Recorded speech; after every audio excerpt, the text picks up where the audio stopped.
शारीरिक दुख और मानसिक दुख से सदैव पीड़ित रहता है। ऋषियों की वाणी ध्यान से सुनो। ये सारा जगत, सारा का मतलब सारा जगत, भगत नहीं, जो प्रभु का भगत है वो नहीं, जगत जो इस शरीर और शरीर की भोग सामग्री और उनकी भोग क्रिया इसी में आसक्त है। कोई भी ऐसा इस सृष्टि में नहीं है जो शारीरिक और मानसिक दुख से युक्त ना हो। सर्वज्ञाता ऋषि जन कह रहे हैं, मनोदेह समुत्थाभ्याम दुखाभ्याम मर्दितम जगत। मानसिक और शारीरिक दुख से इस माया ने सारे जगत का मर्दन कर दिया है। कोई ऐसा नहीं है कि शारीरिक दुख नहीं, मानसिक दुख नहीं। वो वही है जिसका सा वही मन कृष्ण पदारविंदे हो, जो सुख समुद्र भगवान के चरणों में अपने मन को लगाकर देह को समर्पित कर दिया है। वो निर्भय, निश्चिंत, निशोक हो गया है। नहीं तो मनोदेह समुत्थाभ्याम दुखाभ्याम मर्दितम जगत, पूरे जगत को रौंद रही माया मानसिक दुख और शारीरिक दुख से। यदि भोग सामग्री और शरीर सुविधा का चिंतन करोगे तो महाराज आप शारीरिक और मानसिक दोनों दुखों से युक्त हो जाओगे। एक एक शब्द ब्रह्म ऋषियों का है, बहुत ध्यान से सुनिए। हमें रहना है जगत में, हमें व्यापार नौकरी जो मिली करना है, खान पान परिवार सेवन करना है, पर यह हमारा जीवन नहीं है। ये करते हुए अपने जीवन के लक्ष्य को देखना है। हमारी हृदय की वृत्ति में राधा राधा राधा राधा राधा, तो आपको शारीरिक और मानसिक व्याधि होते हुए भी वो आपको दुख शोक नहीं दे पाएगी।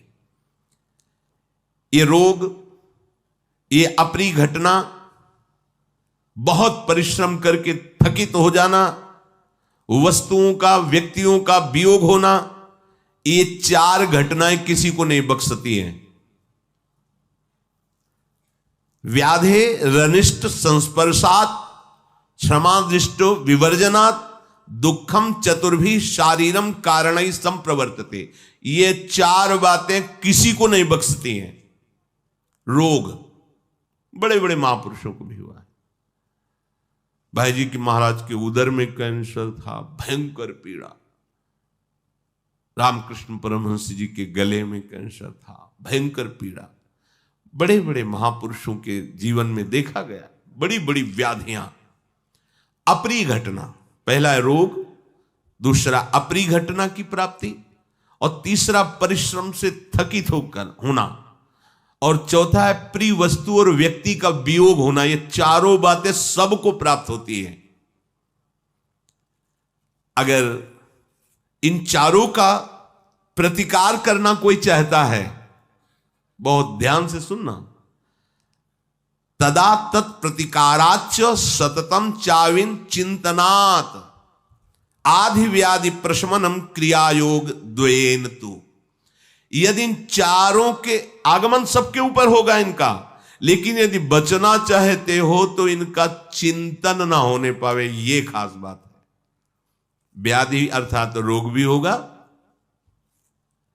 और अप्रिय घटनाएं भी जीवन में आएंगी। विपत्ति, संकट, अपमान, प्रतिकूलता, हार, परास्त होना, यह भी आएगा। बहुत कभी कभी श्रम से थकित हो जाना पड़ेगा और प्रिय वस्तु और व्यक्तियों का वियोग होगा, सबके होता है। देखो कहां करुणा में भगवान और कहां बिना पादुका के वनवास, थकित श्रमित हो जाते हैं प्रभु चलते चलते। कहां सुकोमल जानकी जी जो महलों में, जहां सुंदर कोमल कोमल गद्दे बिछे हुए हैं, उसके ऊपर पुष्पों के पावड़े पड़े हैं। जनक नंदिनी चक्रवर्ती सम्राट महाराज दशरथ जी की बहू हैं, भगवान की प्रिया हैं, नंगे पैर दंडकारण्य आदि वनों में विहरण करना। बड़े कोई भी भगवान ने भी अवतार लिया तो ये सब प्रिय का वियोग, चाहे वस्तु हो व्यक्ति हो, और भारी संकट विपत्ति का आगमन, शरीर रोग से ग्रसित हो जाना और शरीर का श्रमित होकर के बेहाल हो जाना, ये सब इस संसार में चार बातें प्राप्त होती है। लेकिन इन चारों का प्रतिकार करने का एक उपाय है, इनका चिंतन ना बने। कैसे चिंतन? एक एक चित्तवृत्ति यदि भगवान के चिंतन में लगी है, बच जाओगे। इनका प्रभाव आपको प्रभावित नहीं कर पाए। एक ही उपाय है, भगवत चिंतन। भगवत चिंतन है तो ऐसे सब निकलता चला जाएगा और आप परमानंद में डूब जाएंगे।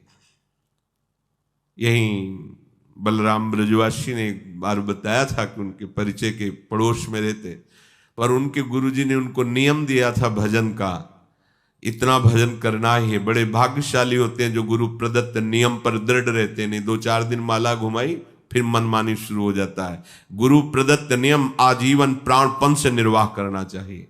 तो प्रातः काल से वो अपने गुरु का नियम जप का कर रहे थे और उनका पुत्र कहीं बाहर गया हुआ था, तो रास्ते में किसी हेतु से उसके प्राण निकल गए। सूचना ही वो जप में बैठे थे कि आपका पुत्र पधार गया, मथुरा मार्ग में ही उसका शव है। तो उन्होंने आचमन किया और कहा अगर आप कर सकते हो तो उसको उठा के लाइए और इस श्मशान तक ले जाइए, हमारा जब पूरा हो जाएगा तो हम आ जाएंगे। एकदम जैसे कोई बाहरी क्रिया हो, अच्छा पुत्र मर गया, मारा, छोड़ दिया, चल। चिंतन जो होना था, जितने समय के लिए आया होता है, अब वो अपने नियम निष्ठा पर, जिस श्रीवास के घर में कीर्तन हो रहा है, चुप, दोबारा आवाज नहीं, महाप्रभु कीर्तन कर रहे, करने दो। जैसे नरसिंह मेहता का पुत्र, वो बोले बड़ी कृपा की गोविंद ने, अपनी वस्तु स्वीकार कर ली, अब और निर्विघ्न भजन होगा। कोई भी आधि व्याधि विपत्ति ये तभी प्रभाव करती जब हम उधर चिंतन करते हैं। इसलिए भगवान आदेश करते हैं अनन्यस चिंतयन्तो माम, मेरा केवल चिंतन करो। ये बड़ी खास बात है। मतिमन्तो हृतो वैद्याः शमं प्रागेव कुर्वते मानसस्य प्रियाख्यानै संभोगोपनयैर्नृणाम्। बुद्धिमान पुरुष को चाहिए कि बोलते हुए, हितकर क्रियाएं करते हुए, पर मन को प्रभु में लगा दे तो वो समस्त दुखों से बच जाएगा। बहुत बढ़िया बात है। भारी से भारी विपत्ति, संकट, दुख ये आपको तभी व्यापते हैं जब आपका मन उसमें आसक्त होता है। देखो, शरीर के किसी भी अंग में ऑपरेशन होता है और मन को बेहोश कर दिया जाए या त्वगेंद्री को उस जगह शून्य कर दिया जाए, त्वगेंद्री अपना काम ना कर पावे, तो आपको जागते हुए भी वहां चीरा लगेगा तो आपको पता नहीं चलेगा क्या हुआ। उतनी जगह को स्पर्श करने वाली त्वगेंद्री को शून्य कर दिया गया, अब वहां चेतना रहित कर दिया गया, अब वो ऑपरेशन हो रहा। या मन को बेहोश कर दिया गया, खूब ऑपरेशन करो, सारा दुख मन का। ऐसे आंख स्विच हो तो देखो कितना कष्ट होता है, लेकिन बड़े बड़े ऑपरेशन हो जाते हैं, मन बेहोश हो गया, अर्थात मन इस समय चेतना में युक्त नहीं है। अगर वही मन प्रभु के चरणारविंद में लगा हुआ है तो कोई भी भयानक से भयानक विपत्ति, दुख, रोग या प्रिय वस्तु का दूर होना, प्रिय व्यक्ति का दूर होना, वो कष्ट नहीं देगा। समस्त दुखों के छूटने का एकमात्र उपाय है निरंतर भगवत चिंतन। भगवत चिंतन, देखो महाराज युधिष्ठिर को ब्रह्म ऋषि जन उपदेश कर रहे हैं, क्योंकि कोई भी दुख जो शरीर में होता है वो मन के कारण लगता है। अभी जैसे बताया, यदि मन प्रभु में लगा हो तो उसे कष्ट का अनुभव नहीं होगा। जैसे लोहे को आग में डाल दिया जाए तो पूरा लोहा आग में हो जाता है, ऐसे ही मन को प्रभु में डाल दिया जाए, प्रभु के चिंतन में, तो पूरा मन भगवत स्वरूप हो जाता है। और अगर विषय में डाल दिया जाए संसार, तो पूरा मन संसारी हो जाता है, जलता रहता है। एक दिन एकांतिक में एक आदमी खड़ा होकर कह रहा था कि बस मैंने तो मरने को ठान लिया था, पर आपकी वचन सुन करके मुझे बचा लीजिए। मेरा मन रोज प्रेरणा करता है आत्महत्या कर लूं, मैं उत्साहित भी हूं, पर आपका सत्संग सुना तो ऐसा लगा कि नहीं नहीं ये ठीक नहीं है। जब सुना तो ऐसा लगा, और अगर मन लगा दोगे तो कैसा होगा। जिसकी बात सुनी तब ऐसा लगा, और जिनकी हम बात कह रहे हैं अगर वहां तुम मन लगा दोगे तो जानते हो अमर हो जाओगे, अविनाशी हो जाओगे और दूसरों के दुख हरण करने वाले बन जाओगे। इसलिए जैसे प्रज्वलित अग्नि को शांत करने के लिए जल अधिक मात्रा में डाल दो, शांत हो जाएगी, ऐसे ही अधिक मात्रा में भजन करो। भजन जितना भजन करोगे उतने ही तुम्हारा हृदय शांत होता जाएगा। काम पावक को पानी, कामना रूपी अग्नि को शांत करने के लिए जल का काम करता है। प्रभु का लीला गुणगान, प्रभु का नाम जप, प्रभु का नाम कीर्तन। मन दुख चिंतन करता है तब शरीर का दुख हावी हो जाता है। इसलिए मन के दुख का मूल कारण है चिंतन। संसार की आसक्ति है चिंतन का कारण। शरीर दुख का मूल कारण मन, मन के दुख का मूल कारण उसका चिंतन, चिंतन के मूल कारण आसक्ति, स्नेह, संबंध। अभी कोई सूचना दे कि 10 लोग वहां अमुक देश में मारे गए, अब क्या मतलब, काहे को बातें, सत्संग चल रहा है ऐसी बात करते हो, लेकिन बता दे उसमें तुम्हारा अमुक रिश्तेदार था, अमुक पुत्र। अब नहीं सत्संग सुहाई देगा, क्योंकि स्नेह हमारा उससे, हमारी आसक्ति है, हमारा संबंध है। बड़ी सुंदर बात है। शरीर दुख का कारण मन, और मन दुख का कारण चिंतन, और चिंतन का मूल कारण स्नेह, आसक्ति, संबंध। अगर यही स्नेह, यही आसक्ति, यही संबंध प्रियालाल से हो जाए तो जड़ ही खत्म हो गई, दुख की जड़ खत्म हो गई। दुख की जड़ क्या है? स्नेह, आसक्ति, संबंध। और सुख की जड़ क्या है? स्नेह, संबंध, आसक्ति। यही जब संसार की तरफ लगी तो दुख का मूल हो गया, और यही जब प्रभु की तरफ लगी तो सुख का मूल हो गया। दुख का मूल कारण आसक्ति। इसी से हर्ष होता है। हमारे लड़के का ब्याह हो रहा है, हमको इतने रुपए मिल गए हैं, हमें अमुक पद मिल गया, हर्ष होता है। और हर्ष का प्रत्येक परिणाम, प्रत्येक हर्ष का परिणाम शोक, क्योंकि ये द्वंद्व है। जैसे रात और दिन, तो प्रत्येक रात्रि का परिणाम दिन है, प्रत्येक दिन का परिणाम रात्रि है, आएगी आएगी। ऐसे ही हर्षित मत हो। पद में, प्रतिष्ठा में, संपत्ति में, व्यक्ति में जो आपको प्राप्ति पर हर्ष होता है तो शोक भोगना पड़ेगा। इन सब की प्राप्ति आसक्ति के कारण होती है। आसक्ति में विषयों के प्रति इतनी प्रियता हो जाती है, व्यक्तियों के प्रति इतनी प्रियता हो जाती है कि ऐसा लगता है मैं इनके बिना जी नहीं सकता। यही सबसे बड़ी माया का बंधन है। बहुत सुंदर बात है। हमें किसी ने बांधा नहीं, हमने अपने आप को बंधा है। हम आपके बिना जी नहीं सकते, हम इस वस्तु के बिना नहीं जी सकते, आदि आदि। अरे अहो भाग्य है जब आप बोलो हम प्रियालाल के भजन के बिना नहीं जी सकते। ये कहां बोला जाता है? अब हम जी नहीं सकते प्रियाजू के बिना, अब हम वृंदावन के बिना जी नहीं सकते। खंड खंड हो जाए तन, अंग अंग सत टूक, वृंदावन ने छाड़ियो छाड़ियो है बड़ी ये आसक्ति। अब कुछ भी हो जाए प्रियालाल का विस्मरण नहीं होने देंगे। जैसे खोखले में लगी हुई आग संपूर्ण वृक्ष को जलाकर भस्म कर देती है, इसी प्रकार हृदय में विषयों का चिंतन संपूर्ण जीवन को नष्ट कर देता है। बड़ी अमृतमयी बात। जैसे वृक्ष के खोखले में आग लग गई तो पूरा वृक्ष भस्म हो जाता है, ऐसे हृदय में, खोखला शब्द इसलिए कहा गया कि वो बीच में होता है, ऐसे ही हृदय में जब तुम विषय चिंतन करते हो, भगवत चिंतन बिल्कुल नहीं करते तो सर्वनाश हो जाता है।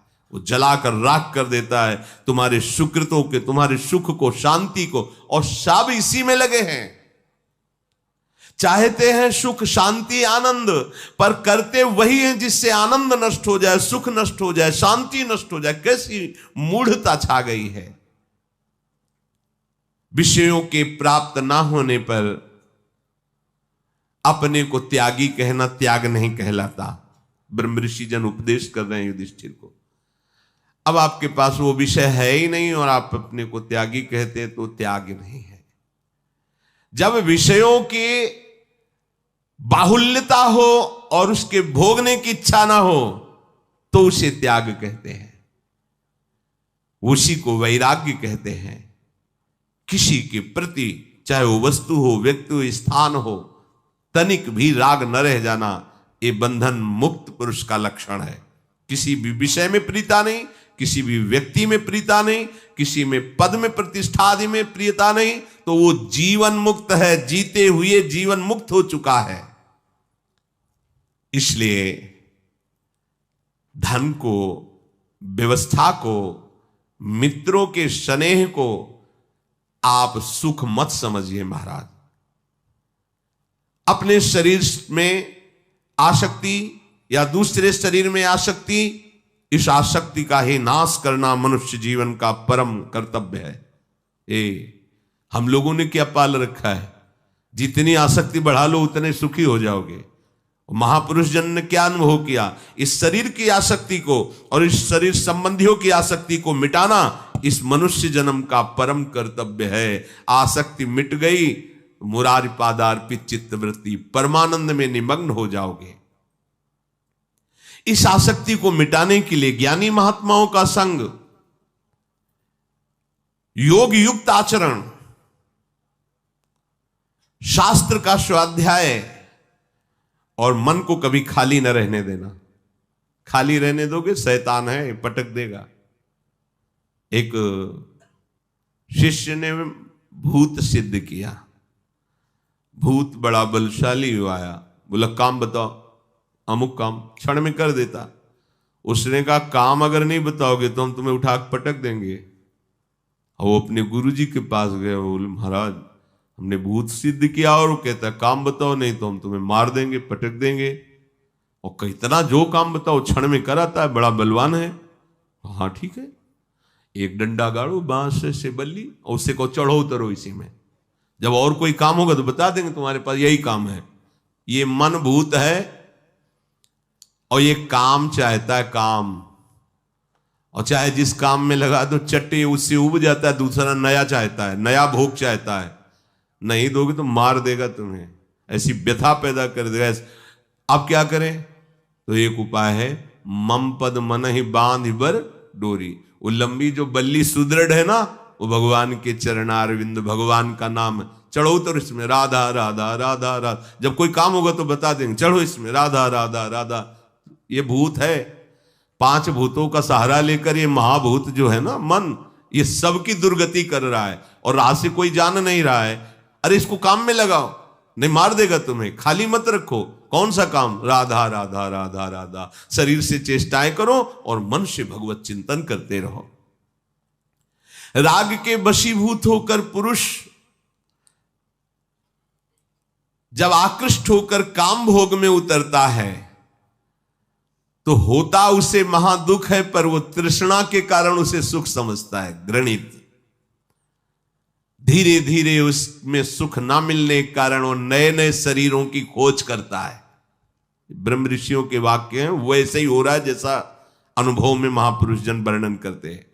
अब वो पापिष्ठ पद प्राप्त करता है।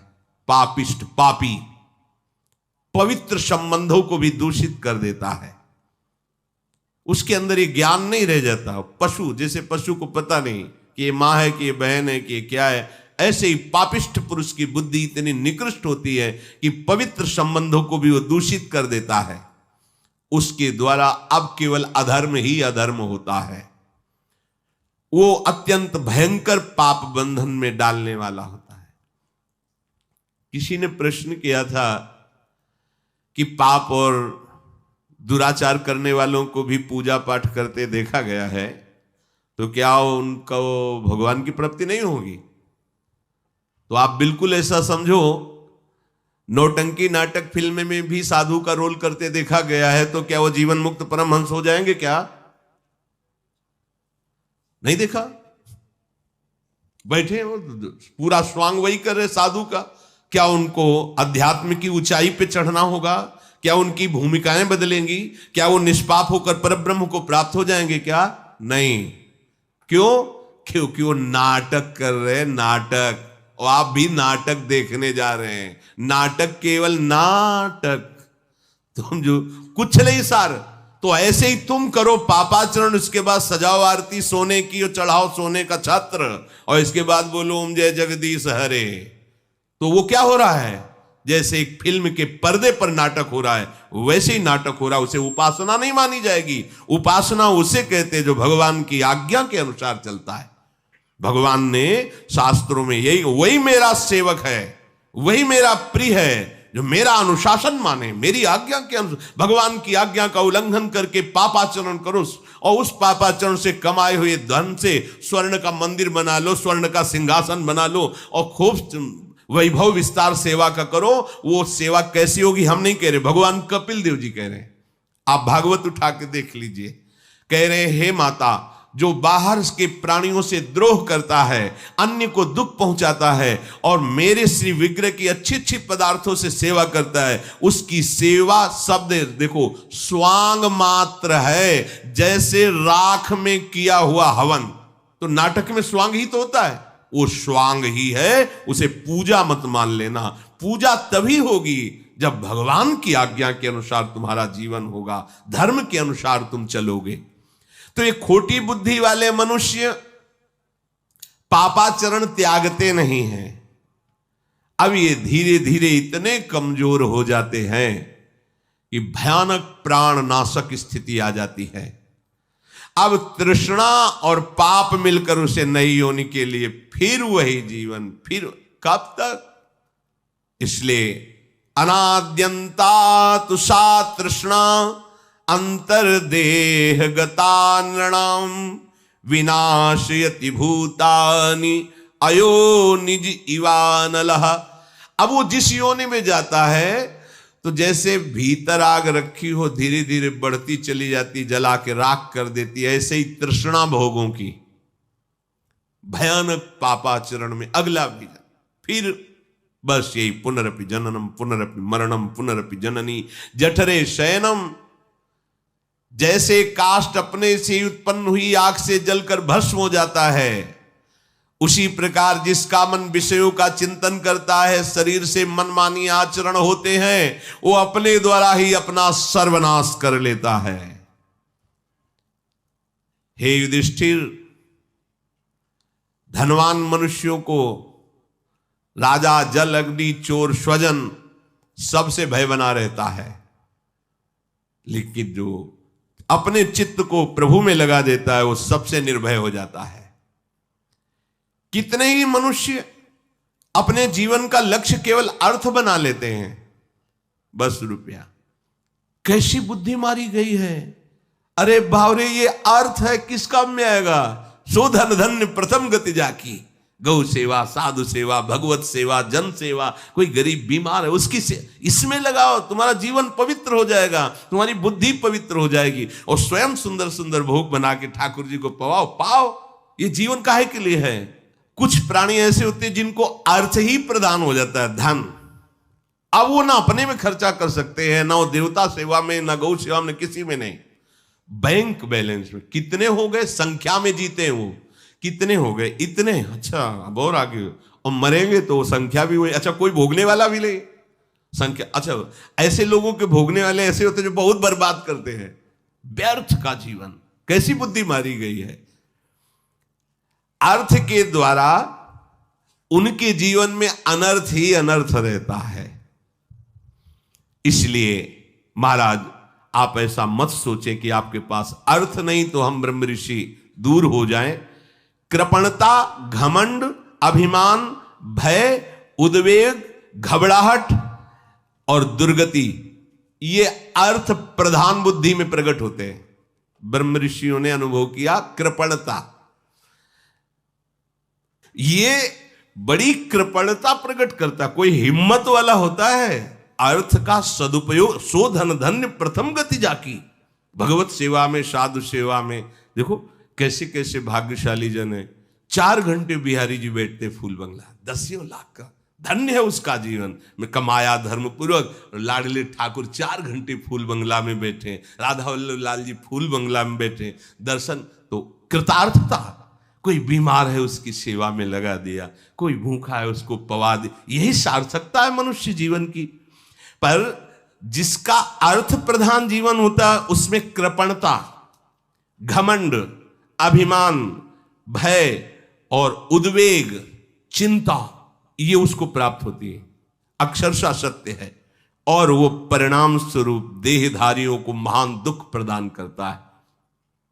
जब अंतिम समय आता है ना ऐसे लोगों का, तो बोल तो पाते नहीं, चिंतन बैंक बैलेंस पे होता है कि इतना जमा था, अब क्या होगा, अब क्या। और उतने में प्राण निकले तो फिर सांप बनना पड़ता है, क्योंकि धन का चिंतन करने से योनि का निश्चय होता है। तो पहले जन्म में कंजूसी से जीवन व्यतीत किया, अब जो अगला जन्म मिला विषय विष है। कृपणता, घमंड, अभिमान, भय, उद्वेग और चिंता, ये धन उसको प्रदान करता है। धन के उपार्जन में, संरक्षण में, व्यय करने में बड़ा दुख ही दुख है यदि धर्म में ना लगाया जाए। धन के ही कारण ऐसी वृत्ति प्रकट हो जाती कि दूसरे की हिंसा कर देते हैं। ध्यान के त्याग में कोई उदार हृदय, पवित्र हृदय वाला ही होता है जो उसको धर्म में खर्चा कर सके। इसलिए महाराज, आप ये मत सोचिए कि आपका धन का अपहरण हो गया है तो आप किसी लायक नहीं हैं। यौवन रूप जीवन, रत्नों का संग्रह, ऐश्वर्य, प्रियजनों का एकत्र निवास, ये सब नाशवान है। महाराज, आपके पास जो वस्तु है वो और किसी के पास नहीं, अर्थात कौरवों के पास नहीं। आपके पास सत्य है, धर्म है, भगवान है। इसलिए आप ऐसी बातें ना करें। युधिष्ठिर ने कहा, ब्राह्मण, मैं कोई धन भोग के लिए नहीं चाहता हूं, मैं तो ये चाहता हूं कि आप ब्रह्म ऋषियों की सुखपूर्वक मैं सेवा कर सकूं, कोई लोभवश नहीं। महाराज, गृहस्थ का धर्म है, जिस गृहस्थ के यहां साधु महात्मा, अतिथि, पितर और पशु पक्षियों को हिस्सा नहीं दिया जाता, वो गृहस्थ धीरे धीरे नष्ट हो जाता है। देखो, पूर्व में हमने गांव में भी देखा है, घरों में जैसे पहली रोटी बनी तो गाय के लिए निकाल दी जाती, पहली नहीं दी जाएगी, पहली रोटी गाय के लिए। और फिर जो एक दूसरी रोटी बनी तो उसे कौवा चिड़ियों के लिए छत में फेंका जाता था। फिर जो रोटियां बनी ठाकुर को भोग लगा करके अन्य जीव जो अपने परिवार के जन, उनका भरण पोषण, ये तो नियम होना ही चाहिए। तो गृहस्थ धर्म में महाराज युधिष्ठिर ने कहा कि साधु महात्मा, ये बहुत गंभीर विषय है कि अतिथि सेवा गृहस्थ का प्रधान धर्म है। जो गृहस्थ इन लोगों को हिस्सा नहीं देता, उसका गृहस्थ धर्म धीरे धीरे नष्ट हो जाता है। अतिथि सत्कार करना, संत सेवा करना, गौ सेवा करना, पशु पक्षियों के लिए अन्न निकालना, क्योंकि पाप भी होते हैं। गृहस्थ में अन्न कमाने के समय बहुत से पाप, लाखों जीव मरते हैं, लाखों जीव मरते हैं। हाँ, फावड़ा मारो कितने जीव कट जाते हैं जब खेती किसानी में देखने को मिलता है। तो वो सब निष्पाप हो जाता है जब अतिथि सेवा, बलिवैश्य देवादि अन्य पक्षियों की सेवा। तो महाराज, जब किसी के यहां कोई संत पधारे, अतिथि पधारे, तो एक आसन बैठने के लिए और जल पीने के लिए और मधुर वाणी, इतना तो सबके घर में होता है। बैठिए बिराजिए, आप जल पिएंगे, आज्ञा कीजिए, क्या सेवा करें।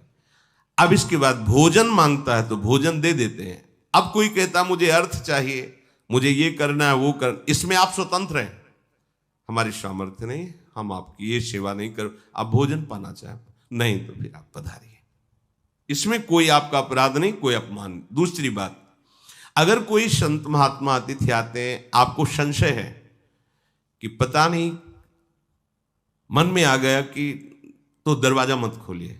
हाँ महाराज प्रणाम, राधे श्याम, आप जल पिएंगे, आपकी क्या आज्ञा है। हाँ, हम असमर्थ हैं, हमारे घर में कोई है नहीं, इसलिए अभी खोल नहीं सकते और हम ये दे नहीं पाएंगे, राधे श्याम। दबकाने की, अनादर करने की, या आप अंदर हैं ना बोलने की, ऐसी आपके दरवाजे पे आए, हाँ राधे राधे, कैसे आगमन हुआ, हम ये चाहिए, नहीं ऐसा नहीं है, हम आपको 2 रोटी दे सकते हैं, वो भी बाहर से दे सकते हैं क्योंकि हमारे घर में कोई है नहीं। ऐसा साफ बिल्कुल पवित्र व्यवहार होना चाहिए, पर अतिथि का अपमान नहीं करना चाहिए। चल भग भिखारी, ऐसा नहीं। ना जाने किस भेष में भगवान तुम्हें कृतार्थ करने के लिए आए। पर हम ये नहीं कहते कि आप दरवाजा खोल दीजिए, क्योंकि समय है, छल कपट का भी राज्य है, तो आप सावधान होते हुए अतिथि सेवा करें। जो अपने घर आए हुए किसी साधु को या अतिथि को रोष भरी दृष्टि से देखता है, आ गया ऐसे ऐसे रोष भरी दृष्टि से देखता है, उसके सुकृत नष्ट हो जाते हैं। अतिथि का वापस जाना पुण्यों का नाश करना है। ये ब्रह्मर्षि जन युधिष्ठिर को जब उपदेश किए तब युधिष्ठिर जी ये बात उनको कह रहे। और जो अपने घर में साधु महात्मा अतिथि भिक्षुक कोई आया है, प्रेम भरी दृष्टि से देखना ही चाहिए, मेरे भगवान हैं इस रूप में। फिर प्रश्न उत्तर, मीठे वचन बोले। दो बातें तो सबके पास है, राधे श्याम क्या आज्ञा है, बस इसके आगे आप स्वतंत्र हैं। आपकी इच्छा है दीजिए, आपकी इच्छा नहीं तो आप मत दीजिए। आपकी सामर्थ्य तो दीजिए, आपकी सामर्थ्य नहीं दी, आपको लग रहा है कि नहीं देना चाहिए, मत दीजिए। लेकिन मृदु वचन बोले, नहीं हमारी सामर्थ्य नहीं, या हमारे अंदर प्रेरणा नहीं हो रही, हम नहीं दे सकते आपको, आप पधारिए, बस मृदु वचन। इसके बाद वो कुछ बोलता रहे, आपसे कोई मतलब नहीं। जैसे एक ने प्रार्थना की थी कि हमको किसी ने कहा कि हमें यज्ञ कराने या अमुक कार्य कराए, इतने रुपए दो नहीं तो हम सांप दे देंगे। ऐसा कहीं भी दान नहीं, बिल्कुल नहीं, बिल्कुल नहीं ऐसा। और देखो, सांप वरदान देने में वो समर्थ होते हैं जिनके पास होता है, और जिनके पास होता है तो ये कभी कर नहीं सकते, ये भी ध्यान रखना। जिनके पास होता है सांप वरदान देने की सामर्थ्य, वो ये कभी कभी नहीं कर सकते। मंगवे भलो न बाप सो जो प्रभु राखे टेक। अरे कैसे अनंत ब्रह्मांडों के स्वामी का दास होकर के 10-10 रुपये या कुछ हमें यज्ञ कराना है, हमें दान नहीं। यज्ञ भोक्ता भगवान के लिए मेरा समर्पण ही काफी है। मन बुद्धि चित्त हम को समर्पित कर दिया, इससे बड़ा कोई यज्ञ नहीं। एक होता है वस्तुओं से यज्ञ, और हम स्वयं को आहुति बनाकर समर्पित करते हैं, एक एक श्वास भगवान के नाम में अर्पित। अरे ये अलग मार्ग। पर अगर कोई मांगने आया है तो प्यार से व्यवहार करते हुए उसको विदा किया जाए, अतिथि धर्म है। अतिथि को देख करके जो उठकर खड़ा हो जाता है और प्रीति की वाणी बोलता हुआ आदर सत्कार करता है, तो धर्म उसके यहां कभी दरिद्रता नहीं आने देता। ध्यान रखना, उसके यहां कभी दरिद्रता नहीं आ सकती। जो केवल अपने लिए अन्न पकाता है, ना तो किसी देवता को अर्पित करता है, ना प्रभु को भोग लगाता है, ना अतिथि को, तो वो विधि पूर्वक हिंसा करने वाले को जो गति मिलती हुई उसको गति मिलती है। जैसे अपने घर में भोजन बना तो सबसे पहला भाव होना चाहिए कि इसे भगवान को भोग लगाओ, न जाने कोई संत महात्मा आ जाए। अब आजकल के देखा गया ना ऐसे है, ये नहीं, बहुत सब रसोई पवित्र होना चाहिए। ध्यान रखना, वो रसोई एक यज्ञ है, पता नहीं कौन आ जाए। और एक बार जो घर का मालिक है या घर का मुखिया है, उसको एक बार दरवाजे पे जाना चाहिए भोजन पाने के पहले, देखना चाहिए कोई गाय, कोई कुत्ता आया, कोई संत महात्मा आया, कोई अतिथि, तो ऐसा नहीं देख के फिर प्रणाम कर। ये पद्धति है, इससे कभी दरिद्रता नहीं आएगी। जो हिंसात्मक वृत्ति का फल मिलता है, इनको काटा उनको, वही दंड उसको मिलता है। भगवान ने गीता में कहा जो अपने लिए भोजन बनाता है वो पाप खाता है, भगवान ने भी संकेत किया। तो देखो, हम सब भगवान की सृष्टि में इतना तो करो ही, जो भोग बन रहा है वो पहले प्रभु के सामने, बहुत जल्दी है तो दिखाई दो ना कि तुम्हें पवाने की तो श्रद्धा नहीं, पर देख तो लो महाराज, दृष्टि भोग लगा लो, ऐसे दिखा दिया अपना पाओ जाके, इतने में ही राजी हो जाएंगे हमारे प्रभु। और एक रोटी तो निकाल ही दिया करे, छत में जाके डाल दिया, या कहीं ऐसे चिड़िया है, कोई भी कौवा पशु पक्षी पालेगा, भोजन से हिस्सा निकालना चाहिए। कुत्ते को, भूखे को, कौओं को, अन्य जीवों को ये वैश्य देव नामक महान यज्ञ कहा जाता है। यह अनुष्ठान प्रत्येक गृहस्थ को करना चाहिए। गृहस्थ मनुष्य जो अतिथि सेवन करके गऊ का ग्रास निकालकर कौए कुत्ते के लिए अन्न, उसे विघस कहते हैं, वो अमृत के समान भोजन हो जाता है। अतिथि को नेत्र भरी दृष्टि से देखना, मन में प्रसन्नता आना, मधुकर वचन मतलब प्रिय वचन बोलना, और यदि वो सम्माननीय है तो पीछे पीछे 4 कदम चल जाना, ये बहुत, जैसे गुरुजन आए और वो जा रहे हैं तो आपको दरवाजे से निकलकर कुछ कदम उनके साथ जाना, फिर उनके चरण धूल माथे पे रख के वापस चले आओ। इस प्रकार से उसे अतिथि यज्ञ का फल प्राप्त होता है।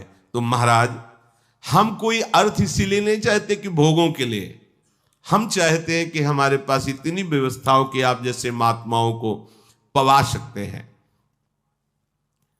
फिर उन ऋषियों ने कहा कि राजन, यदि आपको ऐसी ही आकांक्षा है तो हम एक उपाय आपको बताते हैं। संपूर्ण चराचर का पोषण भगवान सूर्य के द्वारा होता है। हम आपको मंत्र देंगे, स्तोत्र देंगे, आप उसका अनुष्ठान करें तो साक्षात भगवान सूर्य, बहुत बड़ा महिम स्तोत्र है, 108 नाम है। और भगवान व्यासदेव जी लिखते हैं कि इससे पवित्र धन की प्राप्ति और संकट निवृत्ति और दरिद्रता का नाश निश्चित हो जाएगा।